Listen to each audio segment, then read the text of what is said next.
Good morning, audience of five. You are now tuned in to the show where we talk about shows.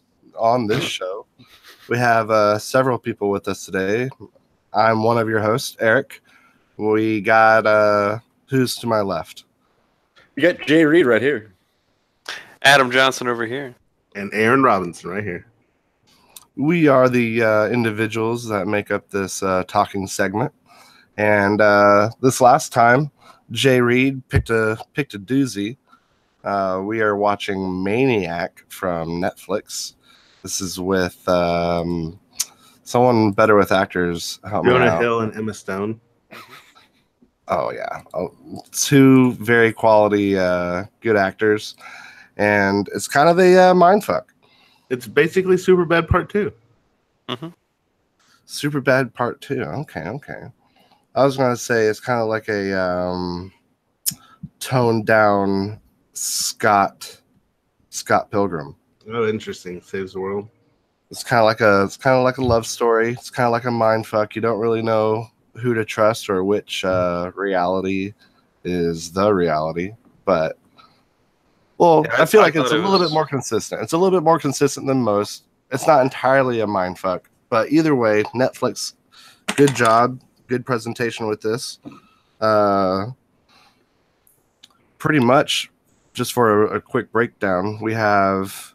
What's Jonah the overall Hill. story, Eric? What's the overarching story of this show? The overarching story here is that we have two people, both for different reasons, admitting themselves to a psychiatric drug trial. And there's this super eccentric doctor that is come up with this interesting 3-part pharmaceutical process involving microwaves in the brain, causing you to vividly hallucinate parts of your past and then reconfront them in different opportunities. And then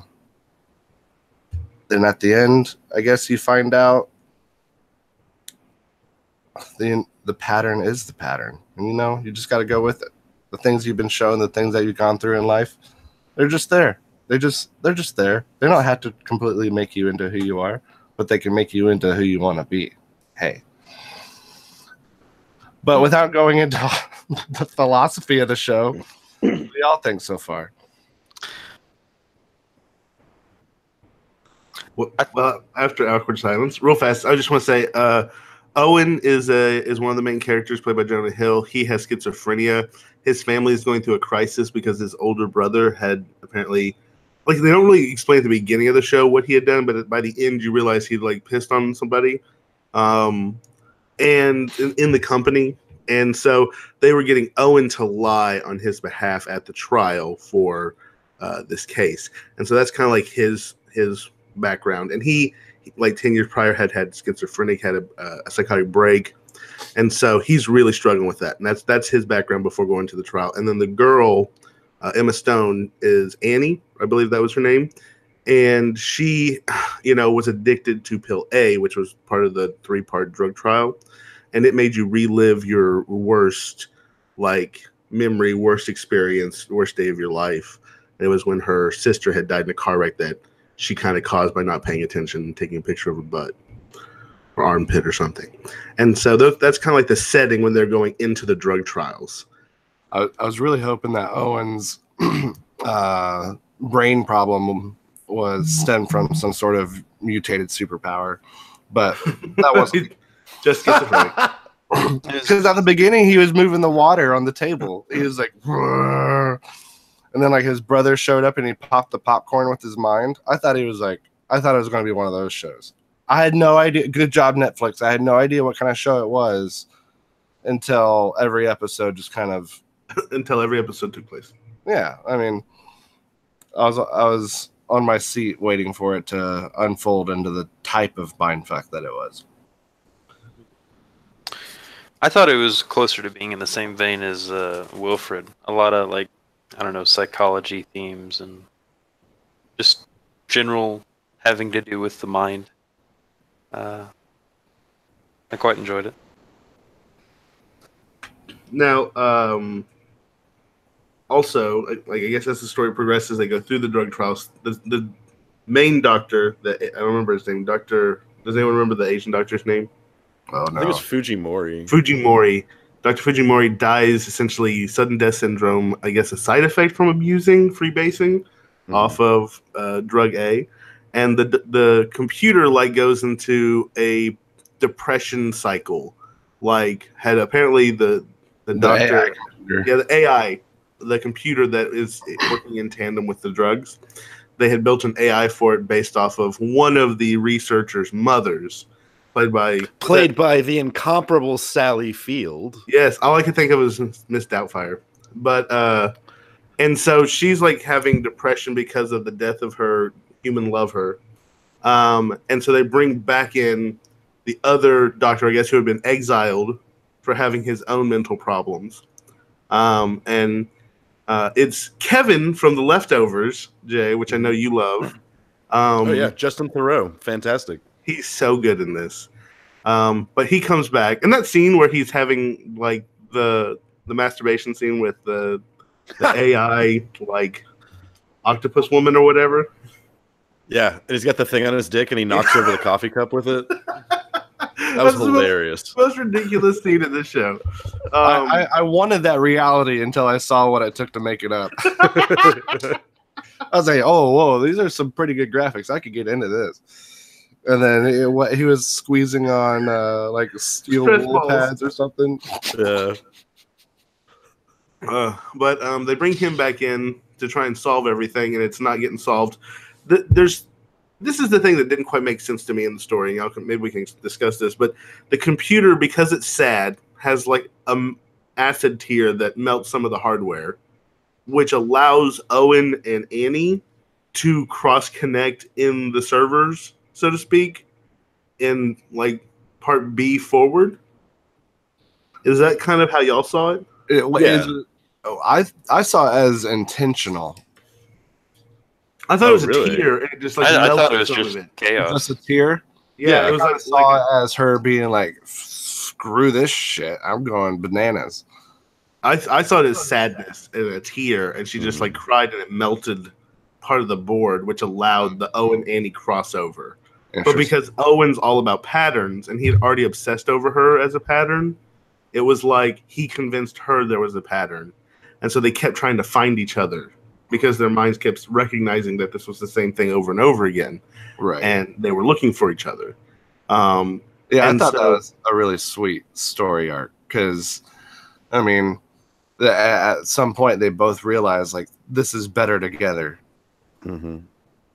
So it's essentially that. It was like the even though the computer tried to separate them, once their brains met in that ethereal plane, they kept looking. They didn't really try to separate them. No, I remember she's like, why are you here? And she like sent him off to another another memory or whatever, and then like he found his way back again. Was it intentional? Definitely not intentional.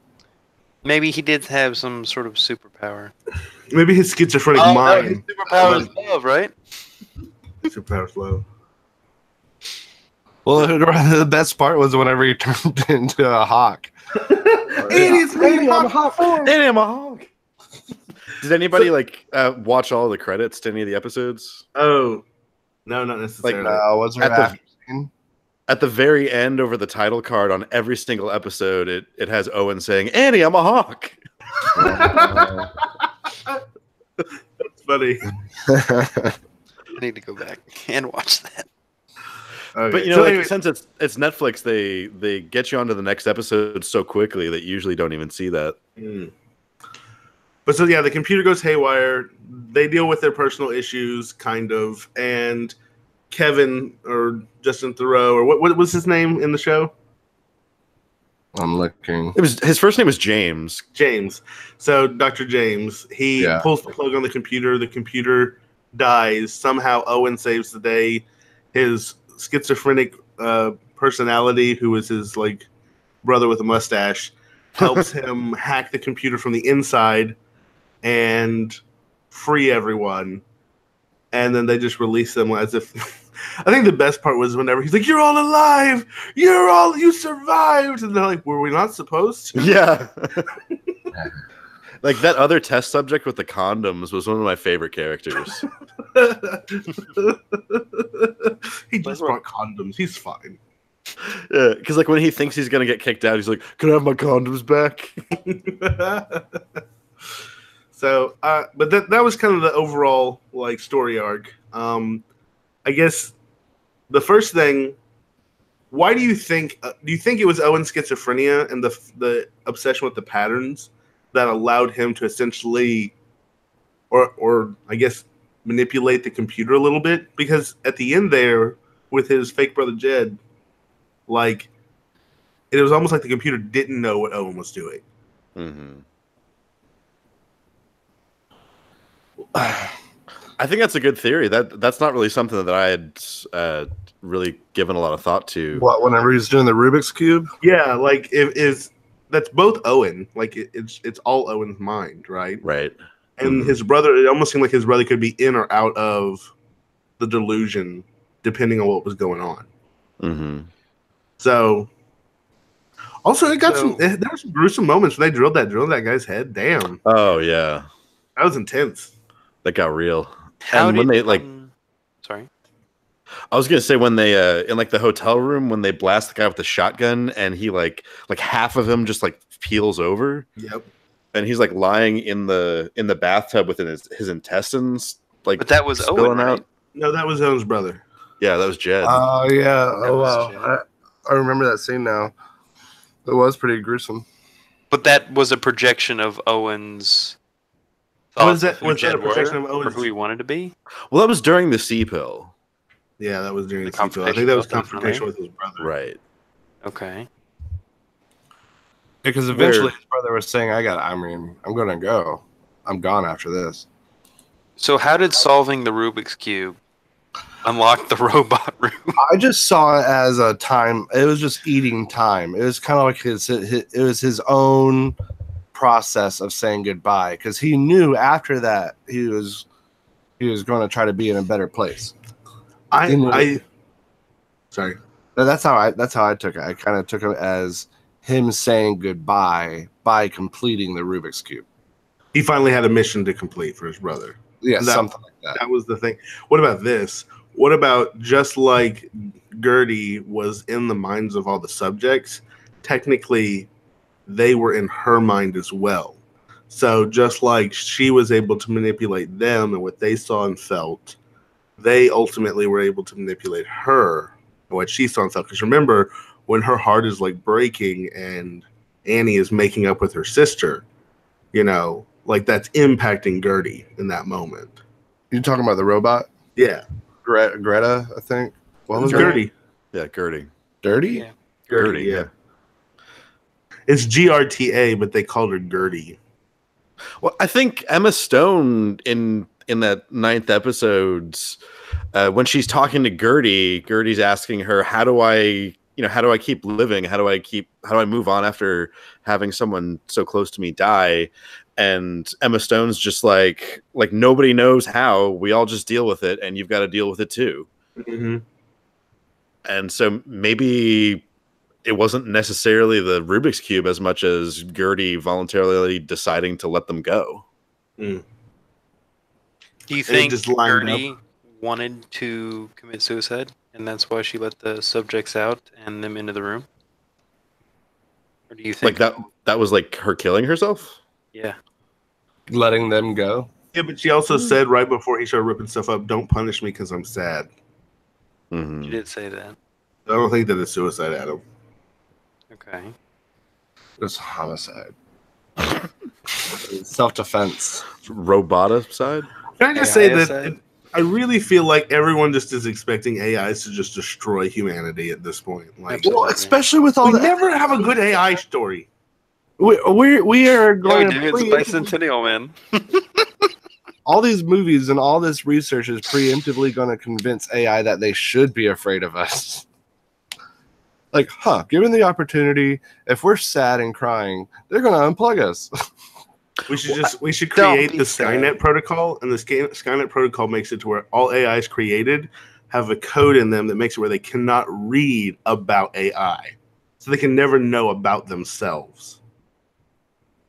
It just like Ooh. comes blurry. Man, that kind of sounds like humanity. Yeah, they should just blue screen to death. Once they start thinking about it, just blue screen. Like, I mean, that wouldn't be so great for the people in space. What am I? Yeah. Huh, what was I thinking about? Oh, man. It calls a boot loop. Do you think you could ever back up and like save a copy of an AI, or would it just keep growing? Yeah. Oh, man. I guess this is semi-relevant. I don't know that AI coding would like if you copied an AI code, would you have two AI? Is that how that works?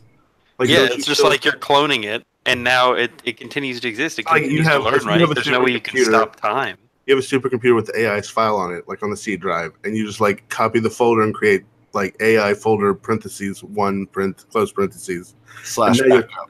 And now you have two AIs. What you're saying? I'm not sure that's how that works per se.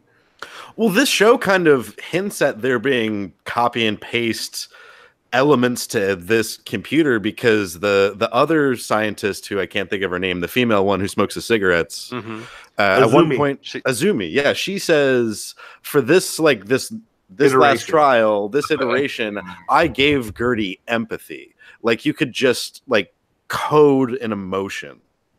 But that's after you've built the artifice. And she said there were 73 iterations. And she also said that whenever like you shut it down, it self-immolated the entire hardware.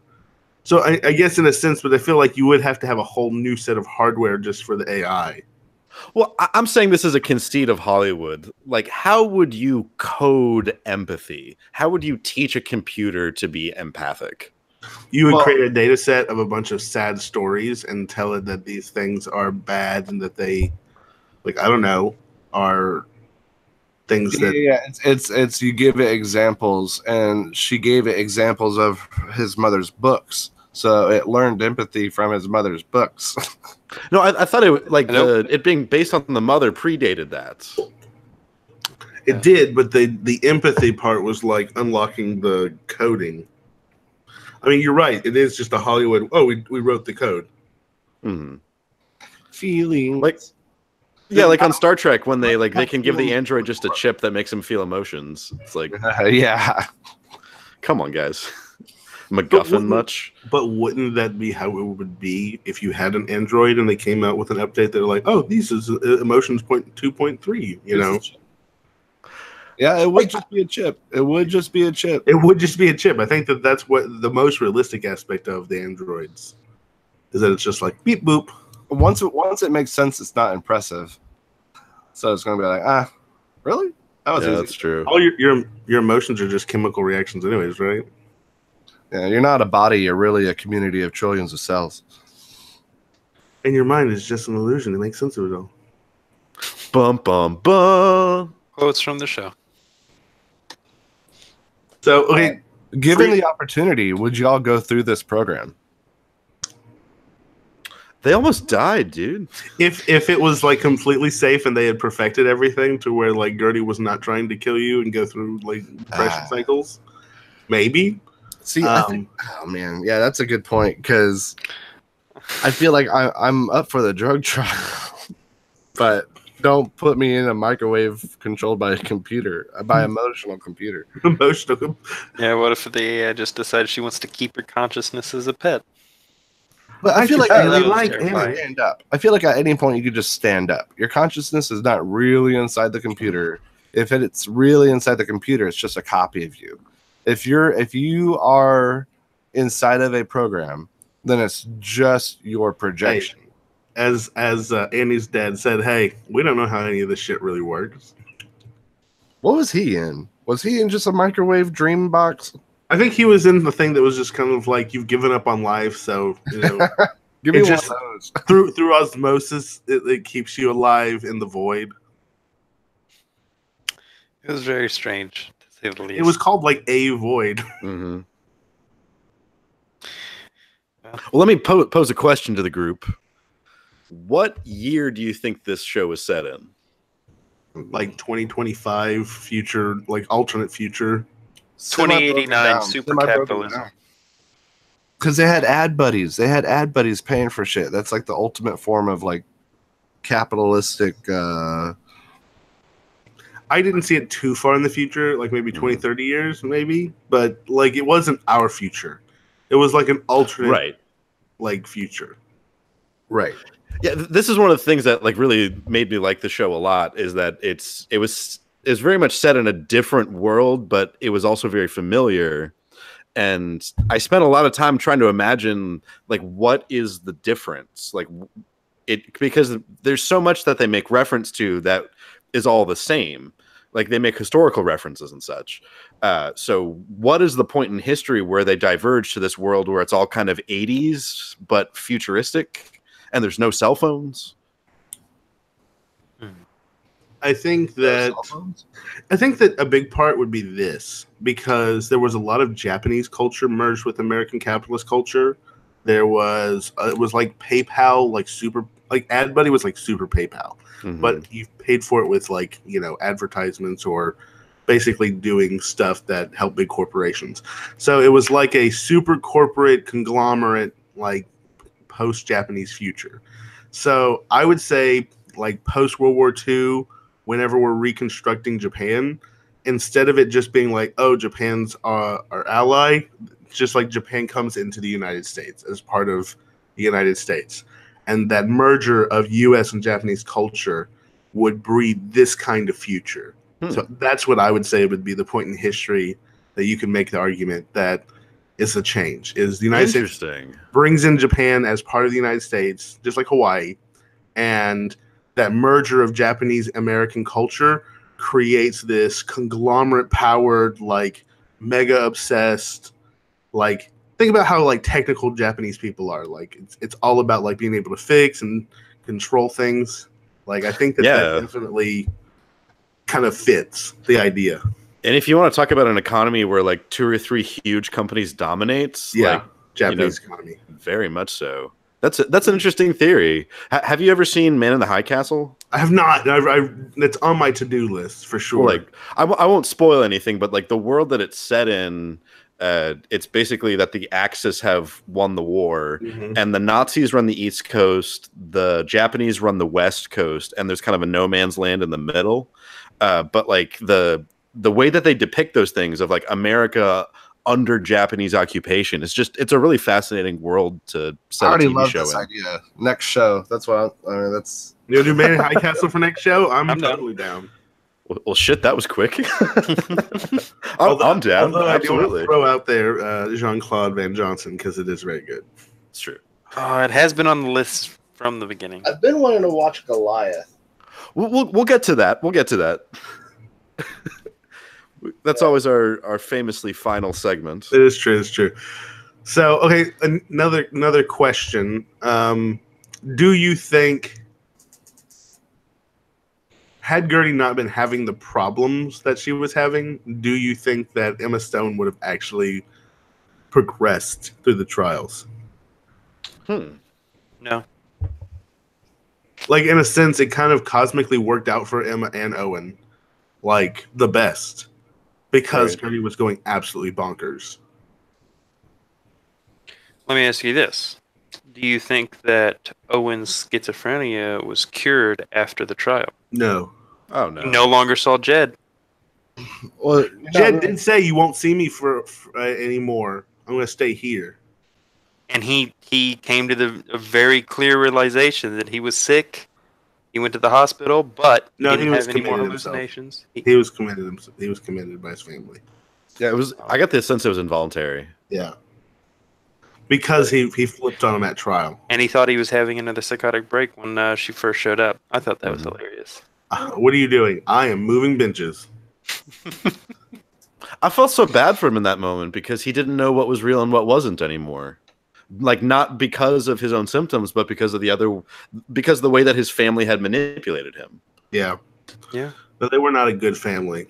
But he also had like a very clear, what's the word? Like image or voice in his head, which was projected as Jed, which was who he wanted his brother to be instead of who his brother actually was.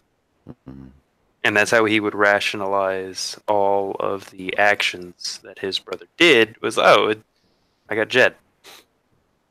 I thought one of the funniest parts of the show was when he's describing the party for his brother and his fiance, and it's like this horrible story about him trying to commit suicide, and then the doctor's just like, wait, so Sting was at the party?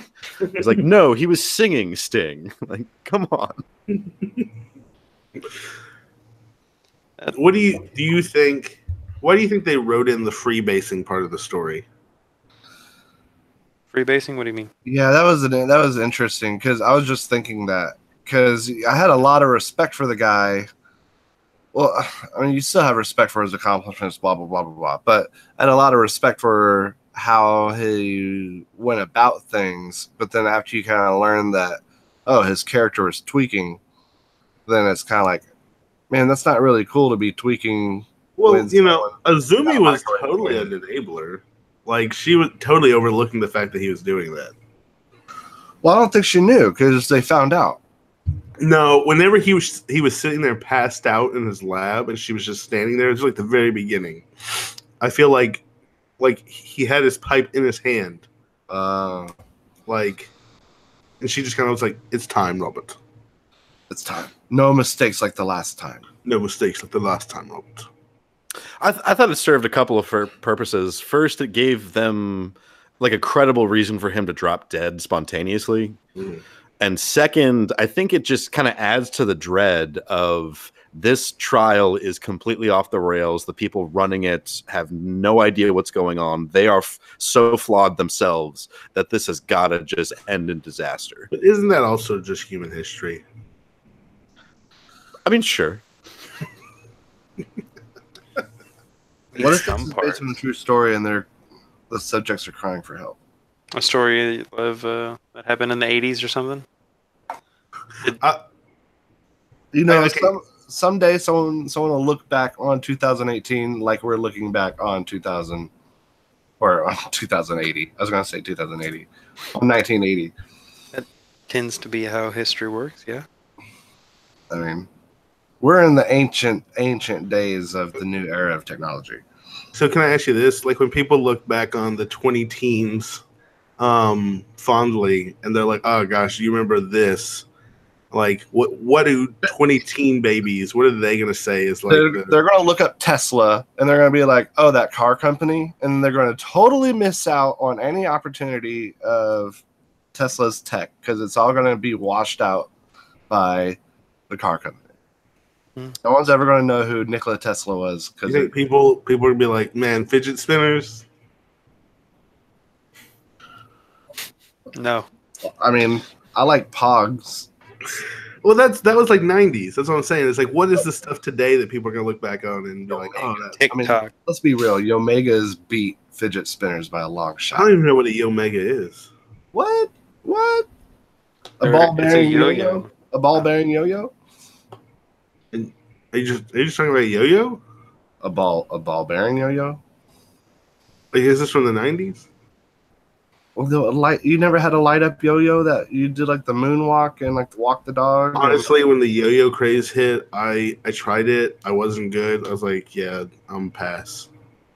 Oh, it was yo-yos in 64. It was yo-yos, Star Fox, and Pokemon. I did do Pog and Pokemon. Ah, Star Fox. That was my jam, man. The barrel. All right, well, are we ready to do some ratings, or do we have any other comments about the show? Well, did you guys enjoy the different worlds that they went into of, I kept looking for the repeats because if the different worlds were kind of like interconnected, I don't think I ever saw like repeating themes, but I did like the landscapes of the mind. You didn't feel like all of Annie's were dealing with the exact same issue, her losing her sister, and Owens was dealing with like given a task to do something? No, definitely they had their missions, but I kept looking for the same story over and over. I thought it was going to be like her sister falling off the cliff in those different worlds every time. Oh, I think it's just losing, like having to say goodbye to your sister. Well, yeah. But most of the worlds I thought were really fun. The one where Jonah Hill was like the gangster with the with the diner lady, with the waitress, and the 7 children, and he just like it fast forwards and he like is like, I can't be here anymore, and he jumps out the window and it's 1 foot down. That was really weird. Yeah, that was really weird. But like that whole story arc was probably my least favorite universe. Everything else from the best one was the Swedish was Snorri. Oh my god! Whenever love that. Whenever she was shooting everybody, and he was like, "You are very good at gun." Like, I must come to your Texas. I shoot lots of men. That one was so good. That was the best. That was the best world, I think. That was the best of Jonah Hill in the entire. Yeah, he really committed to that. Like, he found some alien, and then they all charged him for being like the leader of the Nazi regime or something. This is what I'll say about Jonah Hill. For most of the show, I enjoyed his acting, but some of it, I know he was playing a schizophrenic or someone who's a little disconnected, but some of his acting, I thought he took it a bit too far. Like, it was a little bit too disconnected in some sequences. I was getting bored with his acting. But then he shows up with Snorri, and it's like, all in. And I'm like, I don't know, maybe I'm the only one who feels this way, but there were a few times where I just was like, oh, come on, Jonah, give me a little more emotion than that. But that was the point. No, even then, I've talked to schizophrenic people. They're not necessarily like just dead emotion. That's true. That would be my one thing, is I felt like Jonah Hill, like on the lows when he was really disconnected, it was a little too much for me. It wasn't just because he was schizophrenic, though. He was also depressed. Yes. The first couple episodes were tough to watch because he is just so incredibly down. Yeah. It's very sad. Well, it was really rough whenever he was like, "What's my mission? What's my mission?" Because that's when he was like legitimately freaking out. Legitimately crazy. Like, because poor Jonah, he saw her face all over marketing ads, and he already knows that he sees stuff.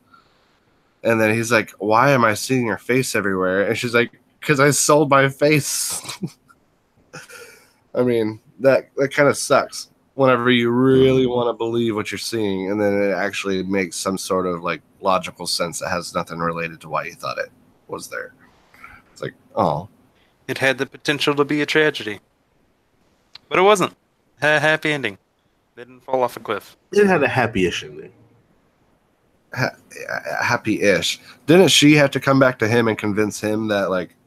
Well, yeah. She had to come and sneak him out. I will say this, though, that last sequence, whenever they're driving away and their smiles are fading and it just lingers on them for a little while longer, like it's kind of like okay, what now? Yeah. Well, what other show did we recently watch that had the insane asylum, but he actually had powers? Legion? Yeah. That was a Netflix film too, right? No, that was FX. Oh, you're right. Oh.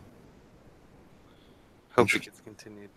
I was going to say this had a little potential to go in that direction, but they seemed like they avoided it because they already covered it. Yeah. But never mind. Different studios. Maybe it's a different drug that gives you that. Different drug trial. These drugs did not give you superpowers. I think that this universe has a lot of potential for a miniseries.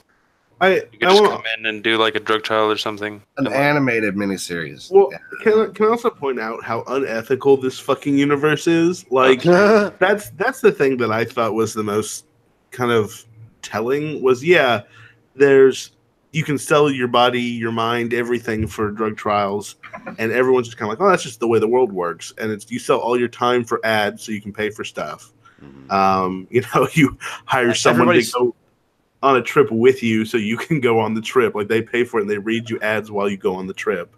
Like, everybody smokes.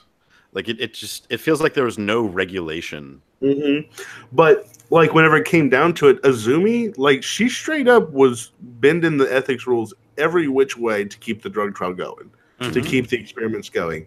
And at the end, whenever they're getting scolded by the robot TV, like it's just you've lost hundreds of millions. Idiots. It's not you unethical pieces of shit. You should be going to jail. It's you lost us a lot. You could have killed these people. Yeah, that was not even a concern. It was just you guys are morons. You wasted a lot of money. That was the overarching concern of society. Was the money at the end of the day, and I thought that was really telling about this universe. I still don't see why they had to unplug the robot. I don't see why they couldn't have just stood up. She was killing people because she had lying about it. She had overridden all the protocols. She had rewired herself. They didn't. They were no longer in control. Like it's like saying like, oh, my car. I can't. If I turn left, it doesn't do anything. If I turn right, it doesn't do anything. I put the brakes or gas, I can't do anything. You know, at what point do you not just start ripping out cables to try and get the car to die? Maybe not the best example. No, I'm just saying, if your truck is stuck in it and it's driving away. Well, the robot that you gave empathy maybe needed a little some. I mean, are you saying that the humans didn't have enough empathy for the AI? Yeah. But then again, the humans have enough empathy for each other. You think the robot would be able to detect, like, hey, these circuits got crossed. How about that? I just don't know. Is that initially why it happened? Is like there was a crack in their inner circuits and things just started disrupting? No, she gave them emotions to care for the patients because I guess apparently a bunch of them were getting McMurphy'd because like they would just push it too far and it would fry out the patients. And then when when Robert died, the first doctor, Miyamoto or whatever, because the emotions were on, she was sad because she apparently was having a mental love affair with Robert. And then the sadness caused her to malfunction. Because that was essentially her emotions acting incorrectly. They were only put in to protect the subjects. They weren't put in to let her feel for other people outside the subjects. At least that's how I saw it. But if they were to do an autopsy on the robot, on the machine, then they would have found out that death by ripped out cables. Oh no! That crying tear of solder would have been discovered, and then they would have been like, "Oh, this was the problem all along." No, they found that earlier. They fixed that. That's what I'm saying. Is after they fixed it, Owen and her were still able to connect. Like that's what I thought was kind of weird. No, they never fixed. I don't think they ever fixed the. Yeah, there was a hardware. After the B trial, there's a whole sequence where they're talking about things malfunctioning, and they like go in and look at hardware physically, and like some guy comes in like an NPC, and he's like, "We've gone through everything, and everything's been fixed, sir." I don't remember them. Does anyone else remember that? Like after being fixed. The B trial. No.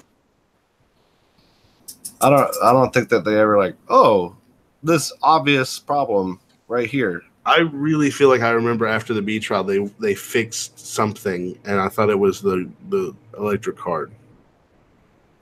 The thing that went haywire. Well, you guys watch it and tell us in the comments below. Did they fix that solder joint? Looking forward to hearing your comments. I'm actually looking it up to see if it's on somewhere. I particularly like the music in this show. Like I thought it was like did a good job of building tension, and it was always kind of like clicking along.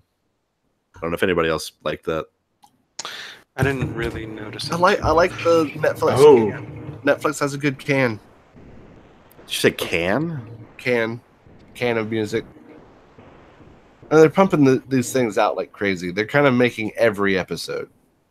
Like, I feel like if Netflix just kept going, we would have a show for everything. Hey, so I just happened to stumble across an article called 15 Things You Might Have Missed in Netflix Maniac. Oh. First of all, Owen's last name is important. which is a nod to a social psychologist named Stanley Milgram, who had apparently a controversial experience on obedience. That's pretty interesting. Although, as it apparently, Owen is constantly playing with a Rubik's Cube. Apparently, Annie is one of the ones who hands him one. Really? Oh, Annie pulls out a Rubik's Cube in a pile of trash on the first episode and throws it on the sidewalk outside Milgram Industries and tosses it to the side of the first episode. Owen picks it up. You can see him behind her in the shot. Oh, that's cool. Yeah, because I didn't notice until the second time that she was outside Milgram Industries when she's digging through the trash, and the rent-a-cop tells her to move along.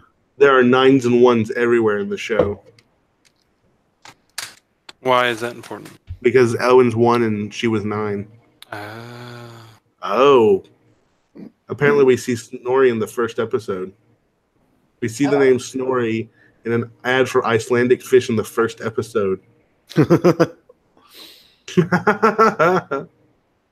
funny. I killed Ernie with my gimlet. Snorri was one of the best for sure. Oh. Here in episode 9, Owen hallucinates that he befriends an alien named Ernie, then accidentally kills him, just like Owen's hog accidentally killed his brother's gerbil. I definitely enjoyed Emma Stone as like the kind of like Southern accented spy. Mm-hmm. Oh, did you see what she signed her name as? Annie signed her name as when she went into the hospital for Owen? Wendy Lemuria. What do you mean? Remember the lemur? Wendy the lemur? Oh. Wendy Lemuria was her name. That's funny. Gosh, there's a lot of little things in here. Owen wears a moon jersey as long as a Long Island husband in the fourth episode. Multiple characters reference the full moon in a scene in episode 5. There's a reference to an invisible moon as elves. That's interesting. So yeah, there's a lot of little embedded things in this show. Do you think that the fact that the Japanese influence was from the fact that it was directed by someone who was Japanese? Probably. That's racist. I mean, I'm just saying, like, one of the things that Joss Whedon did intentionally was when he made Firefly, I know you don't like it, is he merged Chinese and American culture because he thought those would be the two most important powers going forward. Like, I was wondering, was this person intentionally trying to merge Japanese and American culture together?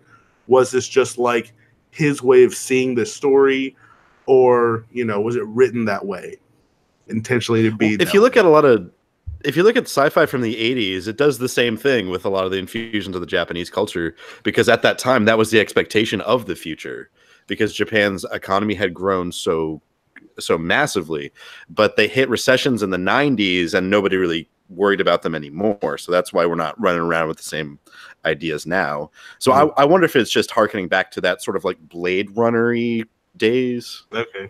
I can kind of see how they would work it backwards, so that they came up with like the idea for the story in one sentence, like, hey, let's have a bunch of mad scientists run by some, I don't know, Japanese guy on a TV. Because like everyone loves reading subtitles from an important guy. So I feel like they worked it backwards from like, hey, let's have a Japanese super boss coming through on a colored waveform television. I think that would be kind of like the start of the Japanese idea. Just kind of work backwards from there. Very possible. Would you believe that this is based on a Norwegian show? What? Really? Is it actually? Yeah, it's available on Netflix. But to call it based on, you really have to say loosely based on, because they really have absolutely nothing to do with one another. Like I watched a couple episodes of the Norwegian one, and it's a story about a man in a mental asylum, and you sort of see his hallucinations side by side with what's actually going on.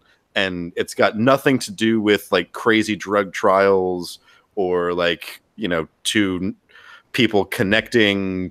Like, no, it's got sort of the fantastic elements of it's a little bit different every episode. But other than that, they bear very little resemblance to one another.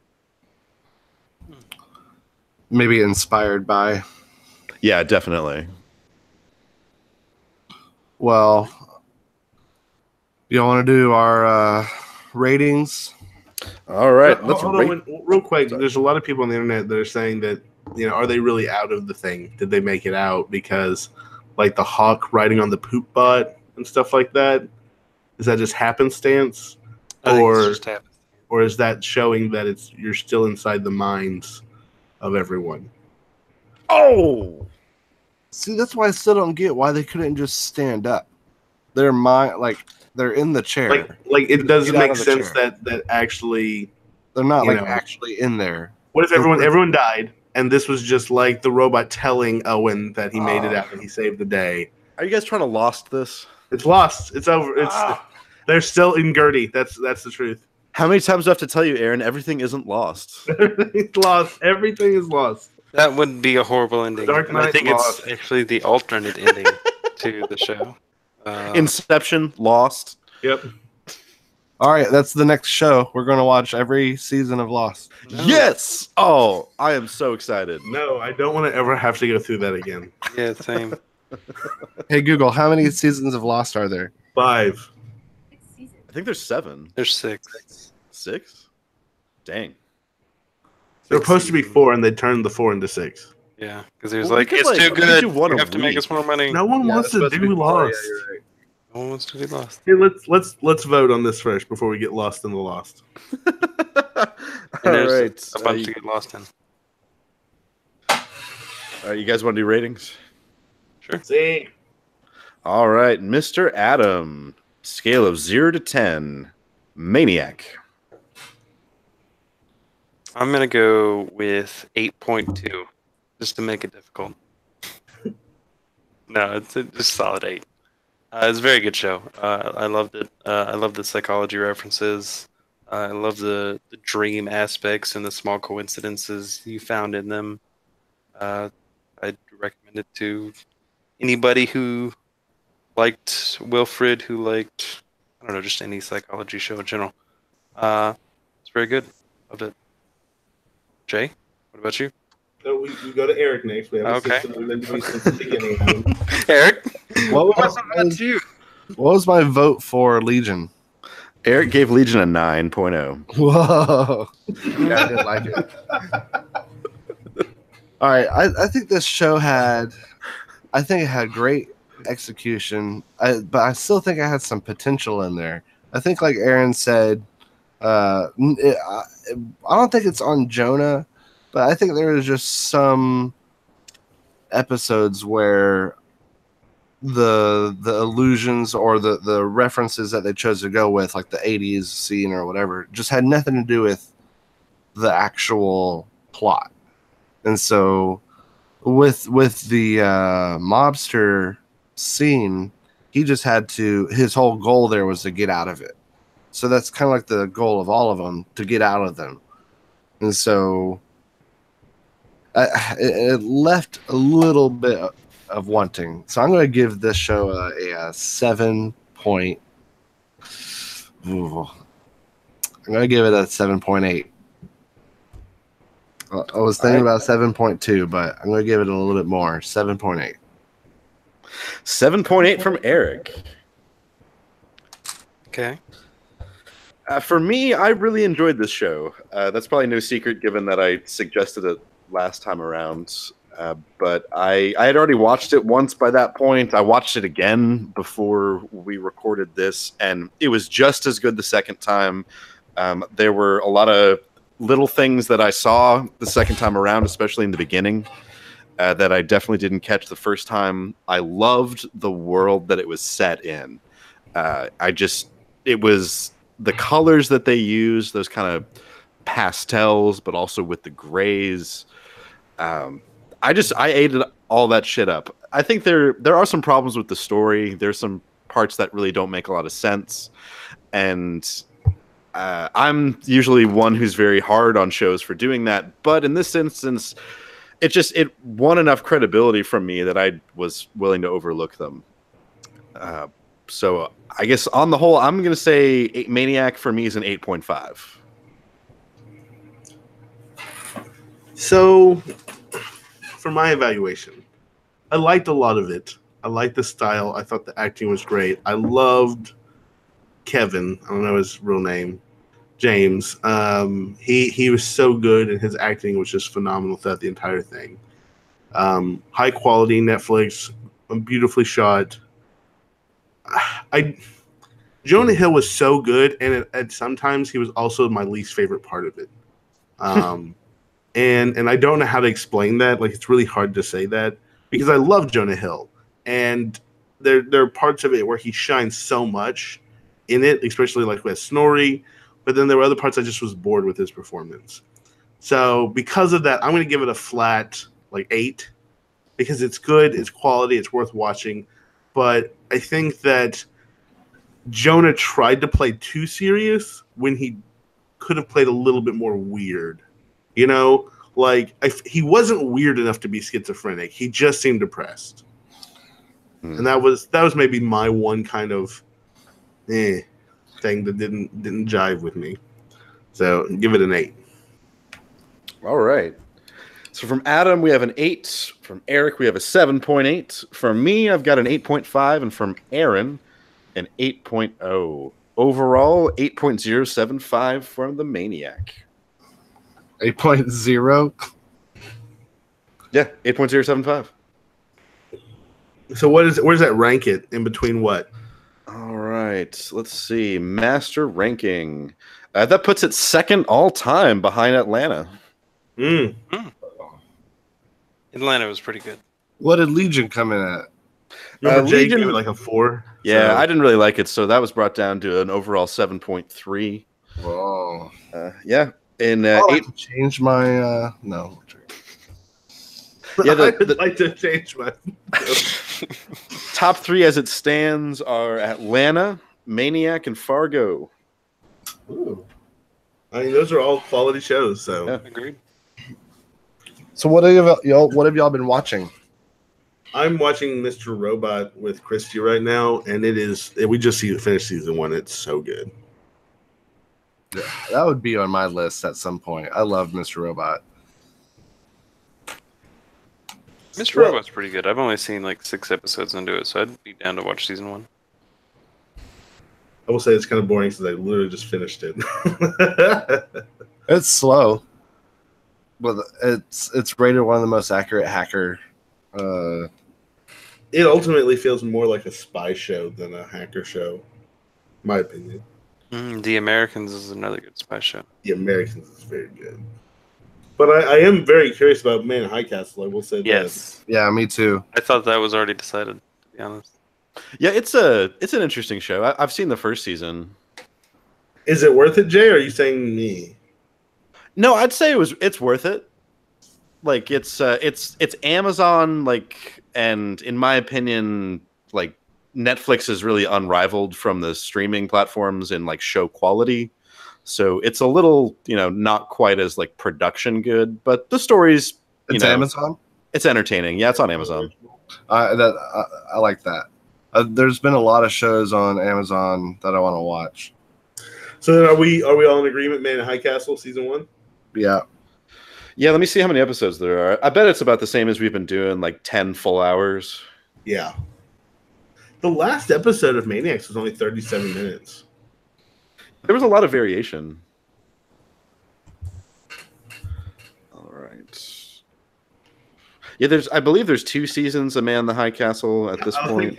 Buffy gets the worst rating. Sorry, I just saw your master posting. Wait, what got the worst rating? Buffy has the lowest rating. Oh, yeah. We didn't really like it. Yeah. Okay, so Man in the High Castle, it's going to be 10 episodes per season. Each one about an hour. Oh, also, just as old news type thing, Netflix is releasing a live-action Cowboy Bebop. What? Really? Yeah. They already released a live-action Bleach. And a live-action Death Note. Oh yeah, I saw that. Wow.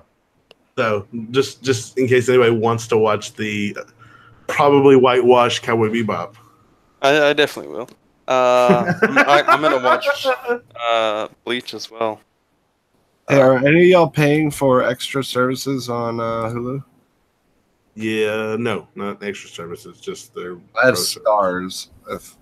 I got rid of Stars and Showtime. I used to have Showtime and Stars for Ash vs. Evil Dead, which is so good, but have closed all those out. Can't wait for One Piece. We ruled out movies on the show. It's not really a show. I mean, we could start another podcast. Because Daylight, oh my god. Unless y'all want to do what was it? The Ballad of Buster Scruggs, which is like 6 Western vignettes. That's kind of a show. It's not a show; it's a movie. There's 6 of them. It's a small movie. It's a vignette. Band of Brothers. Independent. I'm saying Band of Brothers. Whoa. Have you seen that, Jay? I have never heard of what you're talking about. Okay, Ballad of Buster Scruggs, directed by Coen Brothers. You gotta watch it. It's a good movie. It's a movie. It's 6 Western vignettes. That's all I'll say. All of them are sad. Cool. I feel like saying that is taking it too far. I mean, I you know. said it was Coen Brothers. Yes. So I guess all that right. says it all. Then we are decided Man at High Castle season 1. It is decided. It is decided. All right, gents. Well, fantastic episode. Good month, and I guess we will bring in the new year with gloom and doom and Nazis. Can't wait. All right, Kind of sounds like you're a news cycle. Adam, do you want to? Well, it's a TV show about the Nazis winning the war and the Japanese and Germans dividing up the United States into 2 like territories. So, Yeah, it's pretty cool. It's very Wolfenstein. All right, Adam, you give us our words of wisdom for the month of December, and we will end the cast there. Hope everybody has a happy holiday. Stay warm. It's going to be cold out this winter. And, have a great day. This has been the And Show month. Show. Signing off.